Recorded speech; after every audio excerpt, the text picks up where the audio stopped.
நேற்று இந்த வரி விதித்ததற்கு பிறகு அரசியல் அரங்கத்தில் கூட காங்கிரஸ் மோடியுடைய நண்பர் இந்தியாவிற்கு வரிகளை விதித்திருக்கிறார் அப்படின்னு ஒரு அட்டாக்கை வைக்கிறாங்க. இது அரசியல் ரீதியாக பாஜக அரசுக்கு என்ன மாதிரியான அழுத்தங்களை ஏற்படுத்தும்? நிச்சயமா அது அழுத்தம் தான்.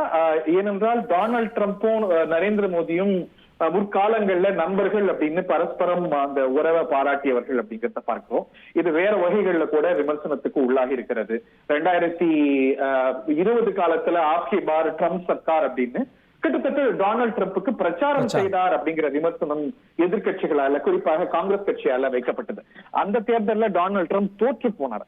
ஆனா இதே போன்ற ஒரு பிரச்சனை 2024 நவம்பர்ல ஏற்பட்டது. அப்போ அமெரிக்காவுக்கு பிரதமர் நரேந்திர மோடி சென்றிருந்த போது ட்ரம்ப் நரேந்திர மோடியை எதிர்பார்த்திருந்தார். ட்வீட்ல கூட போட்டார். டொனால்ட் ட்ரம்ப் நரேந்திர மோடி என்ன பார்க்க போறார் அப்படின்னு ஒரு ட்வீட் போட்டார்.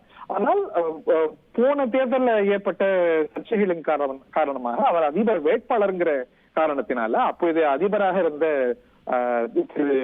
ஜோ பைடனையும் துணை அதிபர் கமலா ஹாரிஸையும் மட்டுமே சந்தித்தார். இதெல்லாம் கூட சில எரிச்சல்களை டொனால்ட் ட்ரம்ப்புக்கு ஏற்படுத்தியது அப்படிங்கிறத பார்க்கிறோம். அதனாலதான் அவருடைய பதவியேற்பு வைபவத்துக்கு கூட சில உலக தலைவர்கள் அழைத்தாலும் கூட நரேந்திர மோடி அழைக்கப்படாதது கவனிக்கப்பட்டது. அதெல்லாமே கூட ஏதோ கிளேசங்கள் இருக்கு, ரெண்டு பேருக்கும் இடையே ஒரு இடைவெளி உருவாயிருக்கு அப்படிங்கிறத காட்டியது.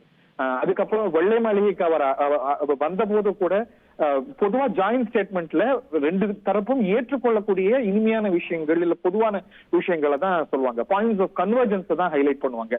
ஆனால் இந்தியா நிறைய வரி விதிக்குது, நான் அதை செய்ய போறேன் இதை செய்ய போறேன்னு சில கசப்புகள் வெளிப்பட்டதை பார்த்தோம். குறிப்பாக ஆபரேஷன் சிந்தூர்ல அவருடைய கிளைம், நான் இந்த புரோக்கர் பண்ண இந்த பீஸ் டீலுக்கு இந்த அமைதி உருவானதுக்கு நான் தான் காரணம் அப்படின்னு அவர் சொல்ல, அந்நிய தலையீட்டுகளை நாங்க ஏற்க மாட்டோம் அப்படின்னு மீண்டும் மீண்டும் இந்தியா சொல்ல, அவர் மீண்டும் மீண்டும் நான் தான் அதை செஞ்சேன்னு சொல்ல, பாகிஸ்தான் அதை ரொம்ப கன்னிங்கா அதை அவருக்கு கிரெடிட் கொடுக்க, இந்த ஆபரேஷன் சிந்தூருக்கு அப்புறம் நமது உறவுகள்ல பேச்சுவார்த்தைகள்ல நிறைய சுணக்கங்கள் ஏற்படுறத பார்க்கின்றோம். இவையெல்லாம் சேர்ந்து இந்த நிலை உருவாகி இருக்கிறது. எதிர்கட்சிகளுடைய விமர்சனம் நீங்க கேட்டது போல என்னவாக இருக்கும் அப்படின்னா, பல நாடுகள் அவர்கிட்ட சில அனுகூலமான ட்ரேட் டீல வாங்கியிருக்கிறாங்க, நம்மால ஏன் வாங்க முடியல?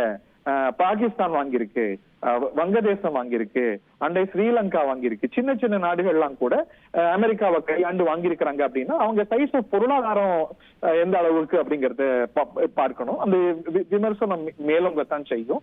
பட் ஆனா ட்ரம்ப் கேட்கக்கூடிய விஷயங்களை கொடுக்கணுமா அப்படின்னா கொடுக்க கூடாது அப்படிங்கிறது தான் எதிர்கட்சிகளுடைய பார்வை.